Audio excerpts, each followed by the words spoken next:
What is up, Steelers Nation? Thank you so much for jumping on to another episode of All Steelers Talk. I'm Noah Strackbein, joined by my main man, Stephen Thompson. Find us on youtube.com/All Steelers Talkers. Subscribe anywhere you get your podcasts. The Pittsburgh Steelers, they finished minicamp, and we'll dive into who impressed. A deal for Najee Harris potentially coming, but first, we got some massive news on the show today. If you didn't catch the headline, it is our boy Stephen Thompson's farewell episode, a moment we've been waiting for, but I don't want to say dreading. It's an emotional buildup, we'll say, at this point. We've been holding off telling you guys because we wanted to kind of drop the bomb before he left, but I won't let him, or I won't give away what he's doing next. I will say this.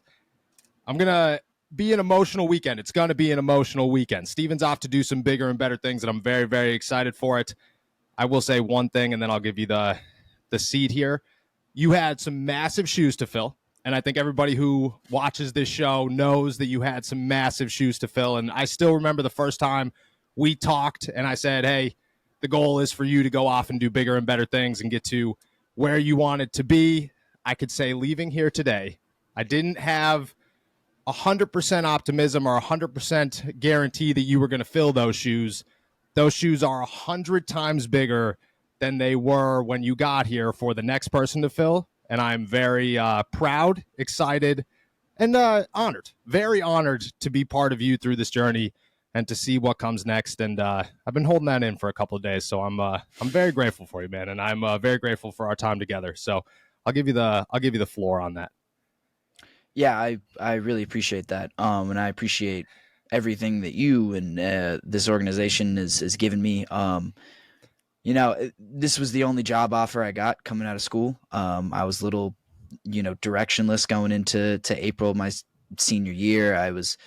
Graduation was bearing down on me, and I just didn't have anything going on. And so Noah kind of came out of nowhere, offered me a really good job. I think everyone who works in this industry knows that you kind of got to work your way up. You got to start from the bottom, and this was a new thing. You took kind of a risk. I think, you like you said, there wasn't always optimism that even with myself that I'd be able to fill those shoes. And so for you to have the patience to let me grow, to let me, do my thing, and to have all the trust in me that you did really meant a lot. I was, even in the context of just this podcast, I remember the first time we did it, I was horribly nervous. I hate talking, hate looking at myself on a camera, and all that stuff. And I didn't feel like I knew the Steelers very well at all. And just the more you do it, the more you feel comfortable with it, that it gets better, but it helps when you have good people around you helping you out. And that's what you were. So I'm so grateful for this experience. We've done a lot of cool things together. We've traveled to a lot of cool places, had a lot of great experiences. It was weird. I didn't expect, my boss to become a really good friend and a great mentor in that way as well. So, I'm grateful for you. It feels weird, it feels like I've been here forever. It's been only 2 years, but this is kind of all I've known since I've graduated college, and I couldn't think of a better place to have started my professional career and to have gotten this off the ground. I appreciate it. It's very appreciated, brother. And it's it feels good, dude. It feels good. I agree with you to make this a farewell, but also we'll celebrate tomorrow, and we'll have some good times, and there'll be plenty more exciting things to come. So the friendship along the way is, what they say, it's not the journey, it's the friends you make along the way. So it is very appreciative, and I'm sure the comment section will be filled with a lot of I'm out because Steven's leaving. So, and all you fans out there, it is it's a good day. It's a bigger and better day. We won't tell you what Steven's doing. We'll hold that off. You'll know in due time, but just know that it's big, it's badass, and we're very excited for him. As for the show and where we're going for here, we lose a major part, but we're going to keep trucking. Me and Nick will be back, regular scheduled program the next 2 weeks, just to give you guys sort of an update here. Obviously, if you've been following along, I get married tomorrow. Stephen leaves today. But you want to talk about an emotional weekend? It is. It's an emotional weekend. So it's a good one. But then I head to my honeymoon. So we will have Monday, Wednesday, Friday shows for the next 2 weeks, and then we will be back to Monday through Friday starting July 1st. Yeah, we'll talk football here in a second, but I do have one bigger question for you. How excited are you to not have to wake up at 7 a.m. every single day of the week and potentially not write 7 to 8 articles a day? Because that's a big one, my friend. It's a big one. Yeah, it is. I was talking to Nick before we started recording, and he was like, yeah, this is kind of an early taste of retirement, huh? It's going to be 2 weeks of nothing. I'm not really going to know what to do with myself. I think you and I are kind of like that, where like when we're not working, we're kind of like, it really feels like there's something I'm supposed to be doing right now, and there's going to be nothing that I'm supposed to be doing. Hopefully the Celtics give me a reason to celebrate tonight, and I can really enjoy this last day, enjoy that first night off. But we'll see. Yeah, I'll have to really get creative. I mean, I'll have to move. I'm going on a couple trips. I'm getting away for a little bit, but there'll be a lot of time to fill. I'm not really sure I'm going to do it. Yeah, it'll be a good time. Maybe the Celtics will dry it out. Maybe we'll get a couple more games in there. That's true. I wouldn't hate if they lost tonight, they get to go back to Game 5 and at home in Boston and maybe clinch there. I wouldn't hate that either. Give me another more days. Right. It'd be a good time. Wouldn't be a good time. We're very excited for you. We're very happy for you. This is we got plenty more celebrations to come between me and you, and we'll make sure that we do all those things. Plus, we'll still be. I won't give anything away, so we'll bigger and better things. Yeah. Very excited. We will dive into some Pittsburgh Steelers football here. Minicamp is over. The Pittsburgh Steelers are off to Latrobe in 1 month. It is the dead period. Me and Nick talked a little bit yesterday about how the abyss is here. We have dived into that black hole, and you just never know what's going to come out the other side of it, but there's plenty to talk about still right now. Minicamp is fresh. We just spent 3 days in the South Side. My big question for you, I think the big question everybody has heading into the summer break here is, who impressed? Who are the guys that the Pittsburgh Steelers fan base should know, should have their eyes on when they get to Latrobe? And who do you think is potentially going to make a bigger impact this season than maybe people thought, or maybe you did think and have proven you right? Yeah, so I'll go back to someone. I'll pick one from both sides of the ball. I'll start on the defensive side, and this is someone who I think everyone was expecting to kind of take a leap, take a real big step forward, and the early returns have been very good. Nick Herbig looks awesome, man. Looks completely up to the task of being an outside linebacker 3, being that kind of complementary piece to Alex Highsmith and TJ Watt. And I think this was a line Terrell Austin used a couple days ago, but he said it's not a matter of when Nick gets in there, is he going to be able to just kind of fill in and be a stopgap for when Highsmith or TJ need a break? Nick is capable of being a quality player in the NFL. He is capable of doing all these things, and he's not just going to be a guy who fills in snaps. He's going to be a guy who can actually play. He's going to be an actual contributor. He can do all these different things, and he can be a real. He's not just a backup. He's not just someone who's filling snaps. He's for real, and I think you can see that when he steps on the field. I am so excited to see what he can do when he puts the pads on, when he gets to Latrobe, and when he can actually, get some reps against Dan Moore and Broderick Jones and all these different tackles that they have, and just really show us the kind of leap that he's made, because I think he's just such a smart player. I think he's putting together all the physical stuff as well, and just the longer he spends around this team and in the NFL, I think only the better he's going to get. And I'm really expecting a lot of big things from Nick Herbig this year. And then I'll also throw in on the other side of the ball maybe a little bit of a sleeper, but Van Jefferson I thought has looked real good. I'm real excited about Van Jefferson as well.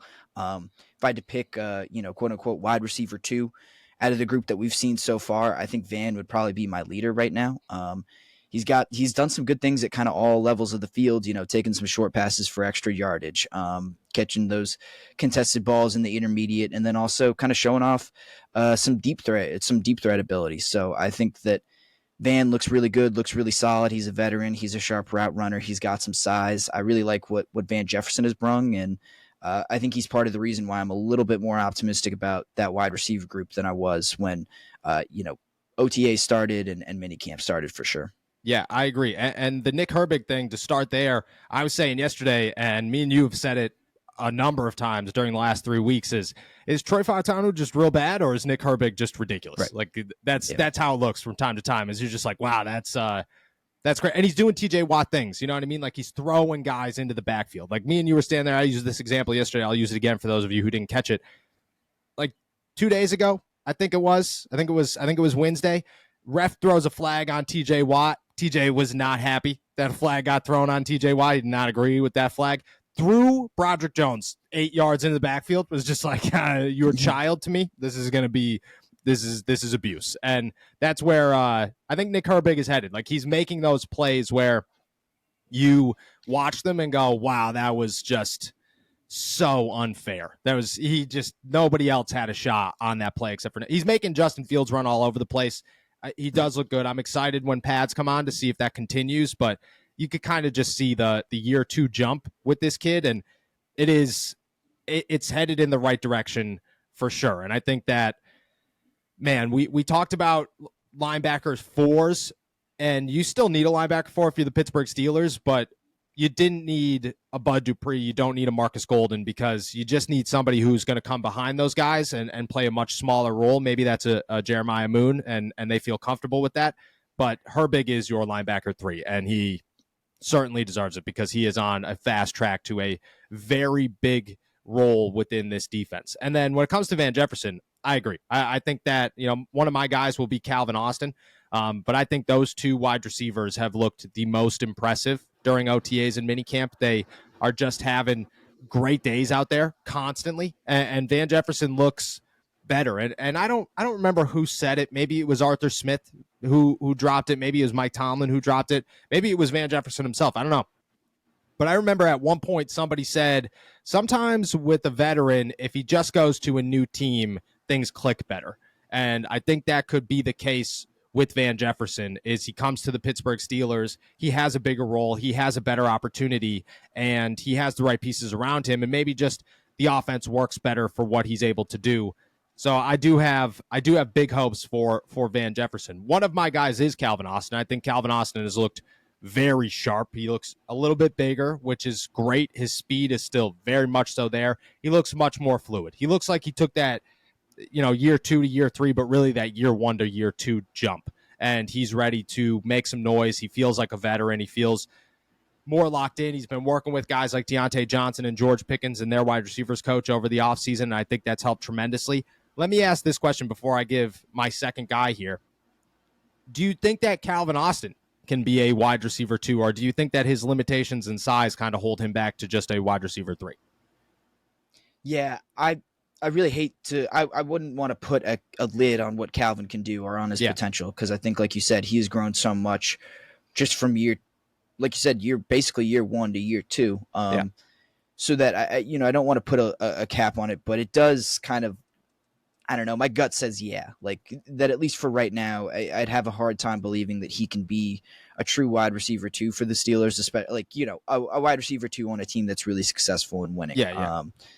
I just think I think right now the optimal role for him, the ideal role, the role where he maximizes his value is a third wide receiver where, he's not getting a ton of attention paid to him. He can take some underneath routes and use the speed to create yards after the catch. Maybe break a long one every once in a while. But I think I don't know if he would thrive with wide receiver 2 attention on him. I think ideally, if you're the Steelers, it works out that, Pickens is your obvious number 1. You got Van Jefferson taking a little bit more attention as your number 2, and then, Calvin's able to run wild as a third option. Or even running wild when teams are paying attention to Pat Freiermuth and they're loading the box against, Najee Harris and Jaylen Warren. I think that's kind of the ideal situation for the Steelers. I'll reserve judgment, until I see what Calvin's able to do in pads and able to do in real games this year. I don't want to doubt that he can eventually get to wide receiver 2 status, but I'm not putting it on him this year. I'm not thinking that's in the cards for him in 2024. So I was asked this question a week ago, maybe, and my answer has since changed, and I'm curious of your answer. It was, will Roman Wilson be a day 1 starter? I think his fiercest competition is Calvin Austin. Mm-hmm. Who do you see walking away as the day 1 starter as of right now? Oh, Calvin Austin, 1,000%.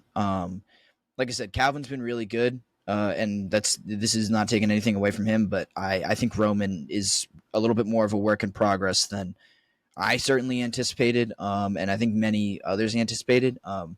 He gets coached hard. Roman Wilson Yes. does. Zach Azani said so very specifically. You can, if you spend any amount of time at practice, you see it. They believe in Roman Wilson's talent, and I still really do too. But he's got some stuff he's got to work on. Yeah. You know, the kind of, I think it's more the little parts of being an NFL player, you know, just taking that leap from college to the pros. You got to be so much more detailed. It's so much more physical. It's so much faster.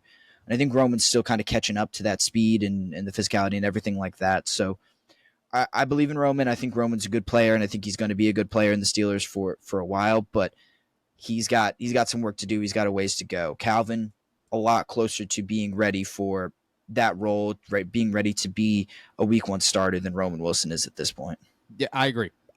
My answer when I was asked was, I think right now Calvin has the advantage, but I think Roman Wilson will get there. What I've seen from Calvin Austin since I've answered that question is he has really grown. He has taken a pretty significant step forward. And again, you got to put pads on, and things change with pads. But Calvin's not a guy like you talked about Gunnar Olszewski a couple of years ago, where it's just like, this dude's always open. It's ridiculous. Calvin Austin is a physical guy.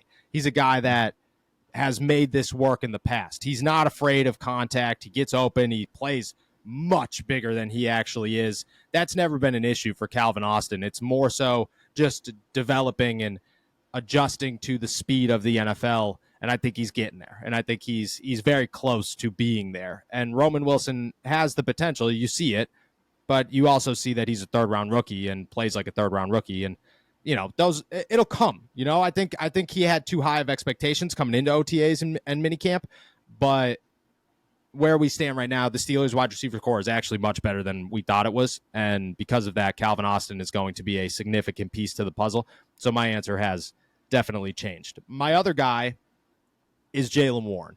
There has not been a day, not a single day, where I have watched running back individual drills and haven't gone, wow, Jaylen looks like a monster. Every single day. Everything is effortless. There is not one drill where he does not look more fluid than every single other, Najee Harris included. And this is no, like, there is a large gap between it's Jaylen, Najee, next guy up. There is significant gap there. Jaylen looks more fluid than anybody in Pittsburgh right now. It's great. He looks more fluid than, on the offensive side of the ball. But he looks more fluid, more jacked up, more smooth than any single person. And I'm talking running back drills where you're cutting through holes, you're blocking. The blocking drills where he has to hit that body bag it's nuts. Like, it's absolutely nuts. He looks as good as he's ever looked, and it's not like a physical thing. It's just simply play. He looks ridiculous. So I don't know what my expectations are for Jaylen Warren. I think that if he beats last season, it wouldn't surprise me at all. But if he stayed where he was with 1,000 yards and just about 800 yards rushing, that's not a bad season whatsoever as a running back too. But Jaylen Warren is a dude who certainly has impressed me during minicamp. Yeah, one of the most fun things about attending a Steelers practice is getting to watch Eddie Faulkner's setup drills. Yes. I think Yes. It's ridiculous. And for Jaylen in particular, he has to keep finding bigger and bigger bags, bigger and bigger medicine balls to throw at him, because the 14-pound one that he tries to throw at him during ball security or contact balance drills, those just aren't enough. Those aren't doing anything to him. And it plays out when you see. I mean, it was Alan Saunders who I think pointed this out to me, but there was a clip going around a couple weeks ago from the Ravens game last year where Jaylen, it's kind of the coach's film, and you can see Jaylen. It's a few plays, but it's plays where he's just getting hit by like multiple defenders, and it's like it's the wind blowing against him. He's just maintaining his balance so effortlessly.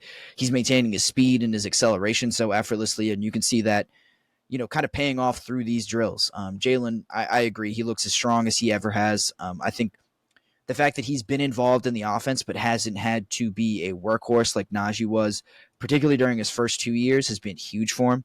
Yep. Those legs still look plenty fresh. He has a great motor. I think Jaylen Warren's in line for a big year. Do you think it's possible that both he and Najee get to 1,000 rushing yards, because I think they both got 1,000 scrimmage yards last year. Do you think they just new offense focused on the run game, better offensive line? Do you think that they can both get to 1,000 yards rushing? Yes, I do. And I might sound crazy, and this is no criticism towards Najee whatsoever. But if I had to predict which of the two I felt more confident gets to 1,000 yards rushing this season, my prediction is Jaylen Warren. And it's there's a million factors that go into this. And I think the most significant one is that you saw the Steelers each year of Najee's career prepare Najee more for the playoffs. And I think that this year it will be even more of that. It will be, more Jaylen Warren. He continues to take steps forward. They continue to keep Najee fresher and still momentum. I'm not saying they're going to hold Najee out of games, but there might be games where Jaylen finishes with more touches than Najee this season, especially early in the season. And I think Jaylen's, the more touches you give him, the higher the chances that he breaks a 60-yard run or a 70-yard run or something like that. And I think those things will happen. So do I think both of them hit 1,000 yards? If you gave me good odds, I would take that bet almost every single day. I think Jaylen hitting 1,000 yards is it's very high on my, if I had to make a guess of Steelers stat lines this season, Jaylen hitting his first 1,000-yard season is definitely up there. Yeah, I just think there's going to be the volume there. There's going to be so many carries to go around. It's going to be almost impossible for them not to. If Najee's averaging whatever, just a little bit under 4 yards a carry for his career, I think he's just going to simply get enough touches for that to naturally get there. And and that's not even factoring in okay, they have better quarterback play and they'll be able to throw it a little bit better. That's a threat now. They have a better offensive line, so Najee and Jaylen, neither of them are taking their first hit when they're 2 yards into the backfield. They are, everything is setting up, I think, for a much better season for both of them. I would absolutely take, if the prop bet was out there for 2 Steelers to rush for 1,000 yards, I would absolutely take it right now. I wonder if it is. We might have to look at that. You know what I mean? We might have to explore. Yeah, might have that's to what do I'm a saying. little, We get a little couple research. That's what I'm saying. A couple of cocktails at the wedding tomorrow. We might have to. Might have to just pull up the FanDuel, see what's going on, and check those odds. Speaking of Najee Harris, and we'll top the show off with that one. Omar Khan spoke yesterday to 93.7 The Fan and actually addressed the Najee Harris situation and them declining the 5th-year option, but also saying that the team is very open to negotiating and finding a long-term deal for their star running back. Quote saying, "It was a business decision that we had to make by, I think it was May 2nd. But Najee is awesome to have around here. I love Najee as a player and a person. And just because we didn't pick it up doesn't exclude us from doing something with Najee for long term." You look at Najee Harris. He didn't participate at minicamp, which I think people are starting to be a little bit concerned with. Not a concerning thing yet, but definitely something to monitor. Omar Khan, I love Omar. I think he's a great dude. Omar is a wonderful human being and a phenomenal GM. For him to say, "Oh, I think it was May 2nd," dude, you told us that you had until May 2nd 30 times throughout the offseason. Yeah. That's all you kept saying was, "Oh, well, we have until May 2nd to make that decision." You knew when the date was. It didn't sneak up on you. There was no chance. That was a decision that they made long before May 2nd. Do you think there's a real shot? Do you think that there's real consideration right now that the Steelers would sign Najee Harris to a long-term deal? Or do you just look at this as Omar Khan kind of, making up some ground there and just kind of saying what should please people? Yeah, I don't really think that they are still kind of actively, looking to sign him to a long-term deal. That said, though, I'm less sure about that take than I was before I heard this quote, because I think saying specifically doesn't exclude us from doing something long-term with him. I don't know. That's different from just kind of saying, "Oh, we might be able to work something out eventually. We still have time to sign him again." Saying pretty specifically, we could work something out long-term. We are still open to that. I think that's very different. Just because you could easily brush that off in a less specific way, and I feel like long-term saying that is kind of specific. And I just kind of imagined in my head, if they do give Najee an extension, if they do re-sign him to a new contract, it'd be for maybe 1, possibly 2 years at the most. But I think long-term kind of makes me think of, close to 3 years, maybe even 4. And I think that's very different from just saying, oh, I think it's more like, okay, Najee, we'll meet you somewhere on something. It's not just, well, Najee needs to kind of take the offer that we're giving him and shut up about it because this is the best that he's going to get. Yes. He just sounds a little bit more open to negotiating, I think, than he previously had. So that makes me think that they're a little bit more open to it. I still would not put any money on it. I'm not optimistic that they are going to, I don't know, correct what I think was a mistake in not picking up Najee's 5th-year extension. I'm not optimistic about it, but I think they do sound a little bit more open to it than I expected. Yeah, I don't know how I feel about right now. I think the Steelers have a lot on their plate right now. They got to figure out their wide receiver position, which I'm not ruling out a wide receiver trade. I still think that's a very likely possibility. And if it doesn't happen, I understand it, but I still think it's a very likely possibility. They got to figure out Cam Hayward, which I think is another likely possibility. Then there's Najee. They got to figure out their quarterback situation at some point, which I wouldn't be surprised if Justin Fields inks a 2-year deal before the start of the season. I don't think he's high enough on the priority list right now for them to get something done this year, and I'm not very convinced that if he goes into the offseason, he comes back to the Pittsburgh Steelers. I just think that he'll have offers from other teams, different roles, no Jaylen.